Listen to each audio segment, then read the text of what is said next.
Now, before we get to Abe, let me just set the stage a little bit. If you're reading through the Torah, you'll come across Genesis chapter 10. And in Genesis chapter 10, there's this huge list of descendants and people groups. And it basically gives this overview of the whole region where the events of the Bible takes place. And this big list of people, it has a really significant theological claim that I think is important to understand. Now, it also, this big list, it raises some really interesting questions because it says that there's all these different people groups that are all scattered. And it says that they all have different languages, each their own language. But it's well, how did that happen? Well, that's where Genesis 11 comes along to basically tell that story. And you may have heard of the story. It is called the Tower of Babel. Now, if you're not familiar with the story, I just want to highlight a few things that are important. There's some problems going on in this little story here. First, the people want to make a tower that reaches to the heavens. Now, the creation narrative tells us how God made this earth as the optimal place for humans to flourish. But it kind of feels like the humans are kind of grabbing at that whole idea of being like God in their own way again. And they want to make a name for themselves. Finally, the people are trying to consolidate rather than spread out. They don't want to be scattered. But God said in the creation story that humans are meant to fill the earth. So the people are once again resisting the ways of God. So in the end, God will scatter them. And this sets the stage for our focus on today, which is on Abraham. Now, Abram, he is not a powerful person. He's not important. He's not a ruler. He doesn't come from an important family. He's a regular guy, just a regular dude. And yet, the Lord said to Abram, "Go from your country, your people, and your father's household to the land I will show you. I will make you into a great nation, and I will bless you. I will make your name great, and you will be a blessing. I will bless those who bless you, and whoever curses you, I will curse, and all peoples on the earth will be blessed through you." So now, first off, do you kind of hear some echoes from the Tower of Babylon? Abram will be made into a great nation. His name will be made great. But unlike the Babylonians who are trying to make a great name for themselves, God is the one who's making Abram great.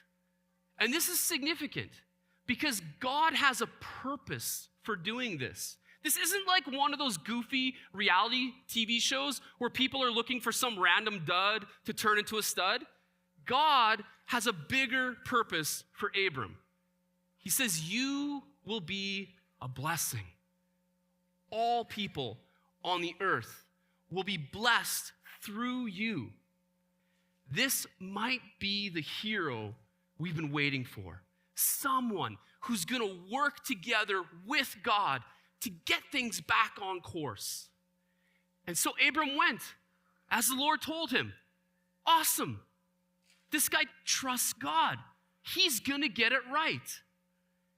And Lot went with him. Oh, okay. Who's Lot? Well, Lot is Abram's nephew. But didn't God tell Abram to leave his family behind? All right, probably not a big deal. Let's continue on. Abram traveled through the land as far as Shechem. There he set up camp beside the oak of Moreh. At that time, the area was inhabited by the Canaanites. Then the Lord appeared to Abram and said, "I will give this land to your descendants." And Abram built an altar there and dedicated it to the Lord who had appeared to him. Okay, awesome. We're on track. This is the land where Abram's people are going to begin the project of extending God's blessing to all people. Now there was a famine in the land, and Abram went down to Egypt to live there for a while because the famine was severe. Wait, what? Didn't God just say that it was in the land of Canaan where God would provide for Abram and his people? Didn't God say that he would indeed bless Abram? I'm starting to feel like Abram is struggling with the same trust issues that we saw with Adam and Eve. Continues on. As he was about to enter Egypt, he said to his wife Sarai, I know that you are what a beautiful woman you are. When the Egyptians see you, they will say, this is his wife. And then they will kill me, but let you live. So say you are my sister, so that I will be treated well for your sake, and my life will be spared because of you. Whoa, what? So Abram knows that Sarai is a beauty, and the Egyptian leaders are going to see her beauty and want to take her for themselves. But rather than stand up against those evil desires, he wants to use deception. Let's lie to the Egyptians. We'll tell them, you're my sister. That way, they're not going to kill me, and they can just take you for themselves. We haven't even left Genesis chapter 12, and already Abram is failing miserably. What is the deal with this story? I thought this guy was supposed to be the hero. Isn't Abraham supposed to be the kind of guy we admire and that we try to live like? Isn't the Bible full of godly examples of faith that we're supposed to learn from and how to live? Well, I do believe that we can learn from people like Abraham, but it's not always from their faithfulness. Sometimes he will have moments where we could say, hey, well done, and we could admire that. But often, people like Abraham will fail miserably, and we are left to wonder how we can learn from those failures. See, what's important to understand is that Abraham is not the hero of the story. God is the one who is consistently on a mission to restore what is broken in creation. God is always the one that we look to for guidance on how we ought to live. And Abraham is unfortunately a reminder of how when that goes off the rails. But it's also a reminder that God desires to partner together with humanity for God's purposes, even if humanity is a bit of a lousy partner. God called out Abraham not to be his special little favorite pet. God called him out with a purpose so that through Abraham's people, the blessings of God would extend to the whole world.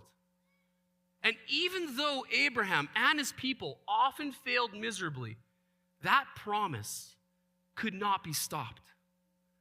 And Jesus carried forward the promise. He embodied what it truly means to live as the image of God on earth.